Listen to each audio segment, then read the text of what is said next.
Tribunal de Justiça de Minas Gerais comemora 150 anos de criação e instalação. E para celebrar a data, uma série de entrevistas ilustra a trajetória de personalidades do mundo jurídico que contribuíram para a consolidação da justiça em Minas Gerais. Vamos conversar agora com o desembargador aposentado Aloísio Alberto da Cruz Quintão, que conta pra gente um pouco da própria história junto ao Judiciário. Desembargador Aloísio, um prazer conversar com o senhor. Então, traz pra gente um pouquinho dessa vivência que o senhor tem junto ao Judiciário. Agradeço imensamente o convite para participar dessa programação, que me honra muito, uma vez que tenho de memória a relação com o Judiciário desde, sobretudo, o meu tempo de estudos na juventude. Como é que começou essa vocação para o direito, essa relação com a justiça? Eu poderia dizer que, de acordo com a minha formação mais voltada para as letras, eu tive dúvidas com relação a uma possível profissão e, resumidamente, eu fiquei entre optar o campo das letras e o campo do direito. Eu poderia, inclusive, relembrar que eu aprendi desde cedo a contemplar a justiça com olhos de encantamento e respeito, acumulando participação ou relacionamento honrosos quanto a fatos e ações. É o que a minha memória permanente me alegra de trazer sempre à baila, à discussão ou a comentários. A propósito deste Sesc centenário, eu posso, pois, acentuar que minha admiração ao Poder Judiciário e às suas instituições colegiadas e de atuação individual remonta à minha juventude e marcou todo o curso de minha vida profissional. Enfim, como magistrado, eu operei por quase uma década no Tribunal de Alçada, tanto nas câmaras cíveis como outros colegiados, e por outro tanto também no Tribunal de Justiça, câmaras cíveis e demais colegiados, até aposentar-me em 2003. O que o senhor destaca para a gente? Eu destacaria, por exemplo, numa conjugação que houve de esforços entre o Ministério Público e o Poder Judiciário. E na época eu exercia também o cargo de como Procurador-Geral de Justiça de Minas Gerais, o cargo de presidente do Conselho Nacional dos Procuradores Gerais. E tinha então trânsito livre em todo o recinto da Assembleia Constituinte, tinha inclusive o cartão próprio para ingresso e trazia sempre notícias atualizadas de que estava ocorrendo, tanto com relação ao Ministério Público e à magistratura. No caso do Ministério Público, nós estávamos no auge de uma campanha que vinha há alguns anos, campanha de nível nacional, para não só desgarrar o Ministério Público da política e, sobretudo, da atuação do governo, dos governos estaduais e do governo federal, como também no sentido de dar mais autonomia ao Ministério Público e relevo das suas atividades de uma maneira mais ampliada, como estava sendo já anunciada em diversas tentativas com relação, por exemplo, à preocupação nossa com a defesa dos direitos individuais, coletivos, etc., que já vinham constando em leis e o Ministério Público estava em todo o Brasil levando isso muito a sério. E um determinado momento que com a Constituição já em vigor, em 1988, eu comuniquei ao presidente do tribunal que estava no âmbito do Ministério Público Estadual, como também federal, havendo providências para que se concretizasse aquilo que estava previsto na nova Constituição, traduzindo o que seria essa transferência das atividades que competiam, inclusive, ao governo estadual, através da Secretaria de Justiça, para que, então, isso se desenvolvesse só no âmbito do Ministério Público, como gestão que implicaria o controle financeiro, o exercício, né, da prática de atos como de nomeação, de remoção e também todos os atos administrativos relativos à carreira. Comuniquei ao presidente do tribunal, comentei mais ou menos o nosso ato e ele disse que gostaria, então, de tomar essa iniciativa, ia comunicar ao pleno, né, ao colegiado, e então pediu, inclusive, uma cópia, e chegamos à conclusão de que seria interessante, para maior efeito junto ao governo, cujo chefe de executivo sabia do que, pelo menos, eu estava fazendo, comunicava a ele, e nós publicamos isso no Minas Gerais, tanto o ato do Tribunal de Justiça como o ato do Ministério Público, cada um, então, trazendo para a sua órbita o que seria mesmo essa autonomia e, a partir daí, praticar tudo o que a Constituição nos dava e que depois a legislação ia confirmar e traduzir de uma maneira mais concreta e específica. Esse foi um fato que foi muito importante, porque realmente foi a partir daí que tanto o Ministério Público como principalmente o Poder Judiciário, pela sua grandeza, acabaram podendo respirar mais com autonomia. Com autonomia. Né? E talvez até para efeito externo e sobretudo para efeito junto à comunidade, uma nova visão. Esse foi um fato importante. Pioneiro, né, desembargador? Pioneiro, isso eu acho que dignificou tanto o Poder Judiciário como o Ministério Público. Com certeza. 150 anos do Judiciário, como é que o senhor avalia essa data? Muitas histórias como a sua, talvez a gente mereceria, né, lembrar aqui, mas como não é possível, vamos fazer um balanço desse. Até pelas minhas atividades culturais, né, e principalmente ligada ao Instituto Histórico e Geográfico de Minas Gerais, eu estou sempre mexendo na história de Minas e, é claro, não podia deixar de ser com a história da justiça em Minas Gerais, né? É uma data importantíssima, né? 150 anos, ou com esse termo pouco usado, Sesc Centenário, né?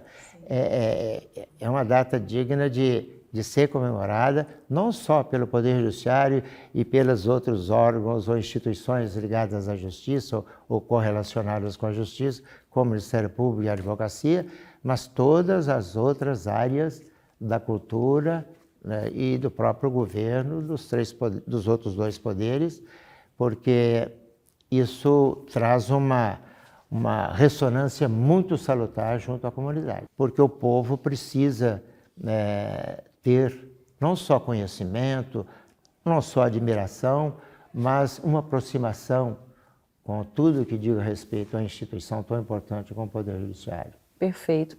Bom, de lá para cá, muitas mudanças, né? Inclusive essa proximidade da comunidade, né? Do cidadão.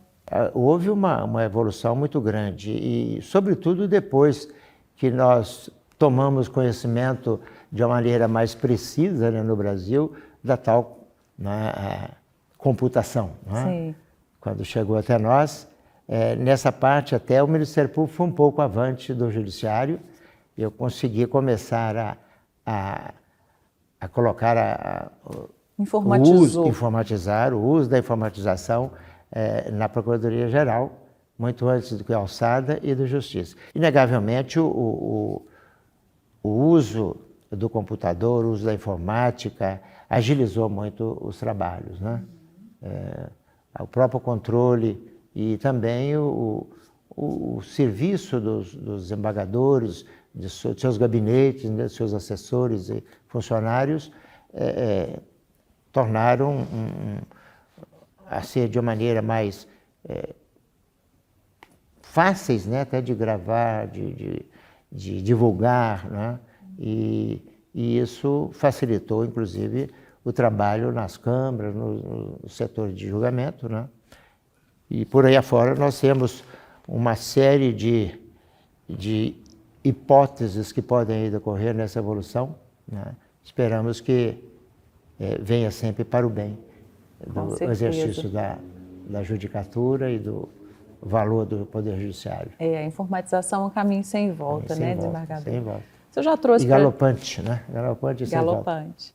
O senhor trouxe para a gente já diversas experiências, né, ligadas à carreira do senhor, mas tem uma que a gente não falou ainda, que é a questão da literatura. O senhor é um homem dos livros, é um homem da história e é um homem dos livros também.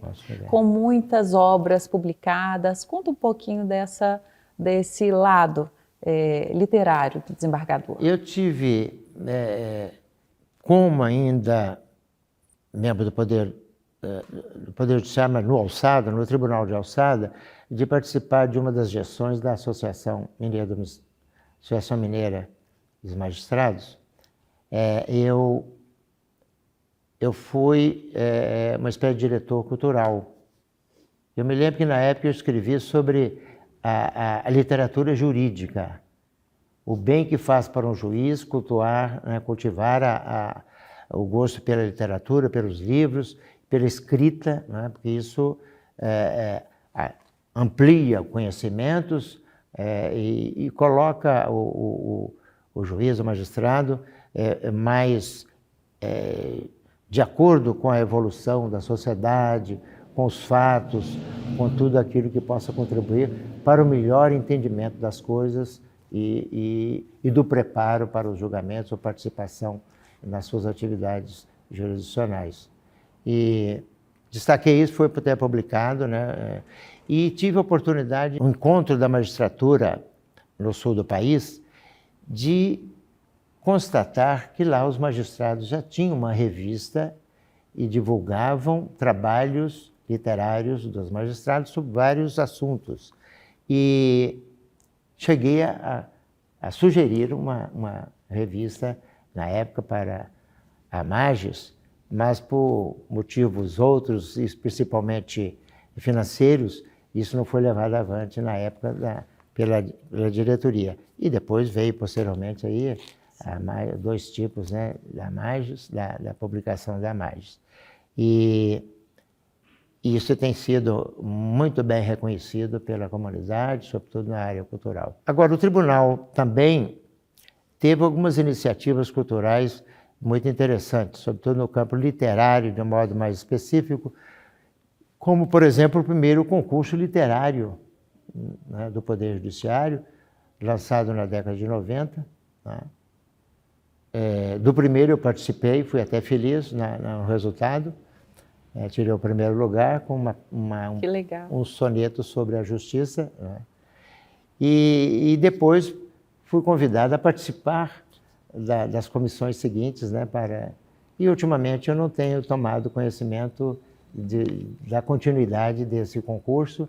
Chegou até a ser publicado um livro com todos os trabalhos, né, um ou dois livros foram publicados, e trabalhos interessantíssimos de juízes de todas as comarcas, de desembargadores, etc.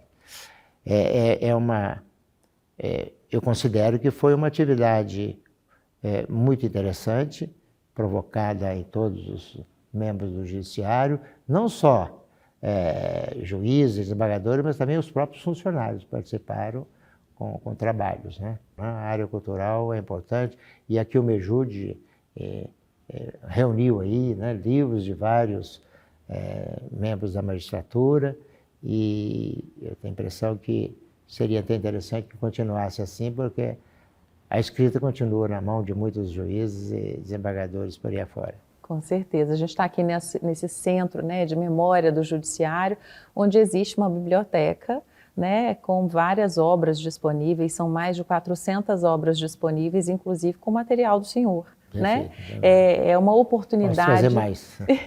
É uma oportunidade que jovens, inclusive, encontram de, né, ter esse contato com o judiciário de ontem, de hoje, e se projetar para o amanhã, porque é uma biblioteca aberta a novas obras, né, nessa área jurídica, muito importante, né, desembargador? E completando o que eu falei sobre ainda a participação aí nas atividades culturais do Tribunal e da Magis, eu lembraria também a iniciativa, né, sob o hino, né, do Tribunal. Eu participei com muita honra, mas perdi, mas foi muito grata a participação, foi muito interessante, e E nessas iniciativas eu sempre tentado participar de alguma forma. Ganhando ou perdendo é sempre muito honroso e salutar para a gente. Desembargador, e esses momentos que extrapolam um pouquinho a questão jurídica, né, aquele papel do magistrado, aproximam o magistrado da sociedade, não aproximam? É uma forma de tornar mais transparente o que é ser um magistrado. Porque aquela aura de pessoa importante, intangível, e até pessoa que não erra, pessoa, sei lá, uma pessoa que causa medo, então muito respeito. Essa ideia mostra que o magistrado é um ser comum, né? Como ser humano, com todas as suas qualidades e às vezes defeitos, e suas capacidades, que ele realmente deve mostrar para que a sociedade saiba, né, que pessoa que ele ou está conhecendo, ou com a qual está se relacionando, ou então com alguém que ele deva admirar.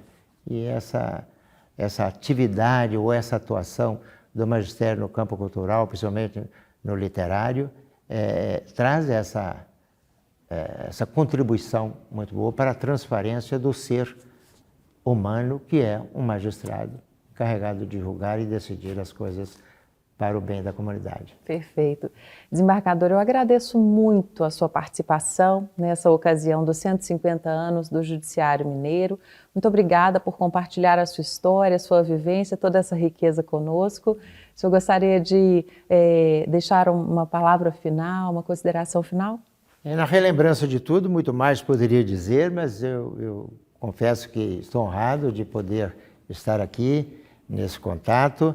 E volto a salientar que é uma comemoração importantíssima, tenho a impressão que vai ter a repercussão que merece, e ficam meus votos para que o Judiciário sempre cresça na importância que ele merece junto à comunidade e cada vez mais ensejando aos operadores da justiça, todos que trabalham nos tribunais e nas comarcas, melhores chances, melhores ocasiões para desenvolver seus trabalhos e, sobretudo, aquela compensação com a dignidade que essas atribuições acabam concretizando, manifestando e merecendo para cada um dos operadores do direito.